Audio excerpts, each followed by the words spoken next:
Hey guys, welcome back to the channel. Merry Christmas. We're making some pork shoulder and pork butt, about 22 pounds worth. We're putting it on the Traeger grill after some mustard and salt and pepper seasoning.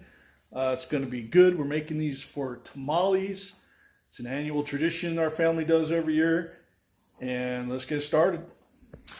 All right, guys, so the first thing we obviously do is we take our pork shoulder, pork butt. We're going to tap it dry. I'm going to cut off the fat cap as much as I can.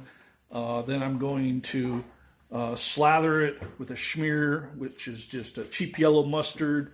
And then I'm going to go with just salt and pepper, guys. That's all I'm going to do. I'm not going to inject it. I'm not going to do anything else. Just salt and pepper. I'm going 25% salt to 75% pepper. It's a really good combination. And then I'm just going to put it really generously, guys, really generously.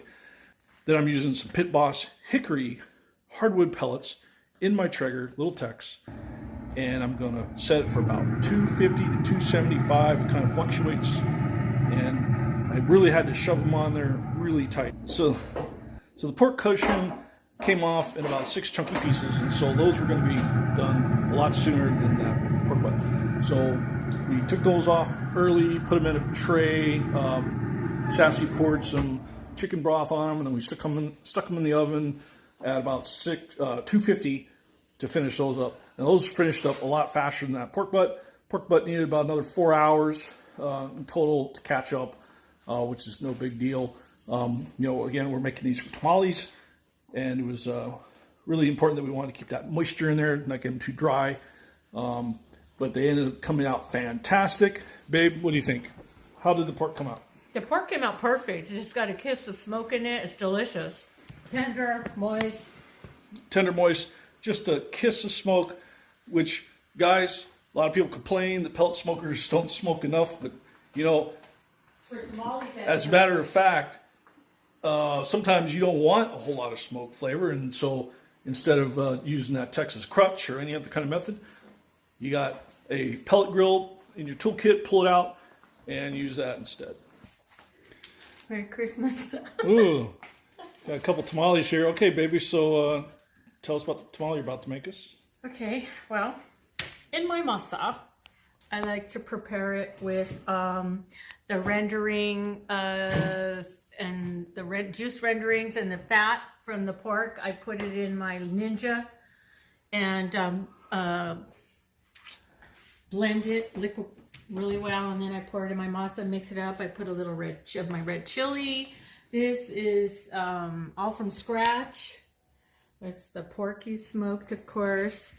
I mean, imagine it's just these ingredients, but it's just so much work. Okay, well, you spread your masa. Okay.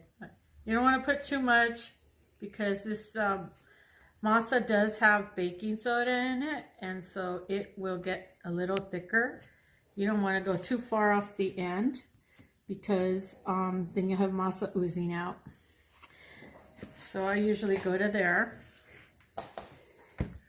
grab a spoon of this chunky meat. I chunked the meat. I don't like it too, oops. Now, these are red tamales, right? These are red. All day they're red. Because it's red chili? Because it's red chili, dear. All right. Dead giveaway. Anyway, and then I put 2 olives. Whole olives? These are medium size. But they're not cut up. I'll take this. No, I don't tuck them. They're whole. Roll this over. I meat with there. And then just finish the roll. And then scoop up the tail from here where the masa's at. Pinch it. That way when this cooks, it'll be sealed closed. Then I wrap them in here. This is just acts as an extra moisture barrier. This is just wax paper? It's like they use on the food trucks, it's deli wrap to keep the moisture in and your masa from getting dry, or your tamale from getting dry. Just stack them in there? I just stack them in here. So I'll probably put a little less than a dozen in there and then cook them up to see how I did. But I tasted the sauce, I tasted my green sauce, I tasted the pork fat rendering that I put in the masa, and it was Oh my God, it was so delicious. Gross looking, yes, but delicious. So then they're going to be cooked in this Oster steamer, and that's why they're sitting inside that, because that goes right on top of here. We've already filled it with a little bit of water. I stepped up and poured some distilled water in there. And then she just sets her setting and steams them. For 30 minutes. 30 minutes. And usually, I don't cook my tamales in a big pot. I don't like them all cooked at once because that's just way too many tamales for us to be eating. And so when I give them out, everybody cooks them themselves. They get the nice smell in their house. And, Right, let's see one more. okay. Here, how about this one? I tried this. I saw these ladies, man. They just swipe and boom, swipe. I see a nice swipe. This right here is a putty knife. Plastic Plastic putty knife. Available at your box store. That's all that is. Plastic's good because it flexes. See? A nice big scoop of that. That works perfect. And I hide them from you so that you won't use them in your garage. Olive. Couple of olives. And you guys can put anything you want in these. Oh, yeah. Sky's the limit for a tamale. I mean, you can make sweet tamales. I haven't made sweet tamales for a really long time. Nobody really likes them. You can put a hot chili in there. You can put a jalapeno in there. You can do all kinds of things. But right now we're going for tasty. You know, a tasty little meal. We don't want to be burning our mouths. So this isn't, whoops, see, that's what happens when you rate too close to the edge. Right, just push back down. And, yeah, you want to enjoy it. You don't want it to be so hot you can't enjoy it.